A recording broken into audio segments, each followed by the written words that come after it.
Hi. ఏం లేదు. ఇప్పుడు మనం డీప్ ఫేక్ టెక్నాలజీ, ఇతరత్ర టెక్నాలజీలు కూడా వాడుతూ ఉన్నారు కదా చాలామంది. ఆర్టిఫిషియల్ ఇంటెలిజెన్స్ ద్వారా కానీ. సో వీటన్నిటి నుంచి ఒక ట్రాన్సిషన్ స్టేజ్లో ఉంది అన్నమాట మన చిన్న యూట్యూబ్ గొట్టం. ఆ యూట్యూబ్ గొట్టాన్ని ఏం చేస్తున్నారంటే ఇప్పటికే మన వీడియోలు ఎవరెవరు చూశారు, ఎన్నిసార్లు డౌన్లోడ్ అయింది, ఎన్నిసార్లు షేర్ చేశారు, ఎక్కడి నుంచి ఎలా షేర్ చేశారు, ఇవన్నీ కూడా detailed data YouTube algorithm already ఇచ్చేస్తుంది. ఇంకాస్త డీప్గా ఇవ్వడానికి ఏంటంటే ఇంకొన్ని టెక్నిక్స్ అప్లై చేస్తే ఎవరికైనా తెలుస్తుంది అన్నమాట. ఈ జాగ్రత్తలు దేనికి అంటే deep fake technology plus AI ఈ వాడకం అనేది పెరిగిపోతున్నప్పుడు ప్రతి ఛానల్లో కూడా ఈ విధానాలు అమలు చేసుకోవచ్చు అని యూట్యూబ్ చెప్పడం ద్వారానే మనము ప్రైవేట్ చేసాము మన గొట్టాన్ని. మనకి ఇంకో గొట్టం ఉంది, సినిమా ప్రపంచం అని. దానికి వచ్చేసేయండి. ఇప్పుడు పెట్టే వీడియోలన్నీ అందులో కూడా పోస్ట్ చేస్తాం. ఎందుకంటే మన వాళ్ళు ఎదురు చూసేవాళ్ళు కనీసం 10 మంది అన్న ఉంటారు కదా మనకున్న ఆ కొద్ది సబ్స్క్రైబర్లో. సో దానికోసం అనమాట. కంగారేం లేదు. ఇది ఎవడో సంకలు గుద్దుకోవాల్సిన తరుణము కాదు, అలా అని మనం కంగారు పడేదే కాదు. చాలామంది అనుకుంటారు కదా చూసేవాళ్ళు కూడా, ఏదో అయిందిరే ప్రైవేట్ చేసేడు అని. వాళ్ళ కోసం ఇది. అలానే అరే ఏమైంది, రోజు మనం మనవాడి వీడియోలు చూస్తుంటాం కదా అని మనకి తెలుసు కదా మన సబ్స్క్రైబర్స్ అని. చాలామంది కనీసం ఒక 100 కామెంట్లు పెడతారు కదా మన వీడియోస్. సో వాళ్ళ కోసం కూడా అన్నమాట ఈ వీడియో ఈ ఒక 2-3 వీడియోలు మన దాంట్లోనే పెడదాము, తర్వాత వేరేదాన్ని. ఇంకా ఇవే కాదు, మన ఛానల్స్ ఇంకా చాలా ఉన్నాయి. అవేంటంటే మనం ఇండైరెక్ట్గా మనం సపోర్ట్ ఇచ్చేది. సో మనం కనపడం అందులో, మన కంటెంట్ కానీ మన ఇంకోటి కానీ మన వేరే ఉంటాయి.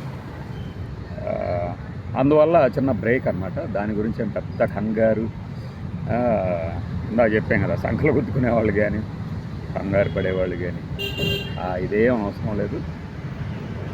సూన్ చాలా తొందరగా ఆ టెక్నిక్ని దీనికి అప్లై చేస్తూ ఇప్పుడు మనము రెగ్యులర్గా యూట్యూబ్ కొట్టమన్న ప్రతివాడికి తెలుసు. యూట్యూబ్లో వీడియో పబ్లిష్ చేసే ముందే ఇది ఎవరికి చూపించాలనుకుంటున్నాము, దీనిని ఎవడన్నా క్లిప్ చేయాలనుకుంటే అనుమతిస్తావా, అనుమతించకపోయినా అంటే ఏం లేదు. ఇప్పుడు మనం అనుమతించలేదనుకోండి, స్టిల్ వాడు డౌన్లోడ్ చేసుకోగలడు. కానీ డౌన్లోడ్ చేసినప్పుడు వెంటనే తెలుస్తుంది. ఆ విషయం చాలామందికి తెలియదు. చాలా గొప్పగా మనం డౌన్లోడ్ చేసాం కదా, వాడుకుంటున్నాం కదా అనుకుంటుంది. ఇదివరకు న్యూస్ ఛానల్స్లో కూడా రిస్ట్రిక్షన్స్ ఉండేవి. వాళ్ళ ఛానల్ తాలూకు వీడియోలు వేరే వాళ్ళు ఎవడు వాడకూడదు, వాడితే పట్టేసుకుంటాం అన్నట్టు.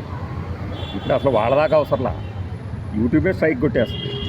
ఇప్పుడు ఈనాడు టీవీ తాలూకు వీడియోని డౌన్లోడ్ చేసుకొని మనం ఏదైనా క్రాప్ చేసి మనం పెట్టుకున్నా కూడా స్ట్రైక్ పడిపోద్ది మన ఛానల్కి.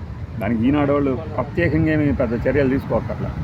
కాకపోతే ఏంటంటే వాళ్ళ దృష్టికి కూడా వాళ్ళ కంటెంట్ ఇంకొకళ్ళ కంటెంట్లో కనుక మ్యాచ్ అయినప్పుడు వాడికి తెలుస్తుంది. తెలిసి వాడు స్ట్రైక్ వేస్తాడు. మళ్ళీ యూట్యూబ్ వేసే స్ట్రైక్ కాకుండా అతను కూడా స్ట్రైక్ అప్లై చేస్తాడు. అప్పుడు బొక్క పడుతుంది. అయితే ఆ బొక్క ఎలా పూడ్చుకోవాలి అనేది కూడా లీగల్ ప్రొసీజర్స్ ఉంటాయి. ఇవన్నీ కొంతమందికి తెలుసు, కొంతమందికి తెలియదు అంతే. మనం మరి కేవలం ఈ సమాచారమే కాకుండా ఇంకోటి కూడా చెప్తాం.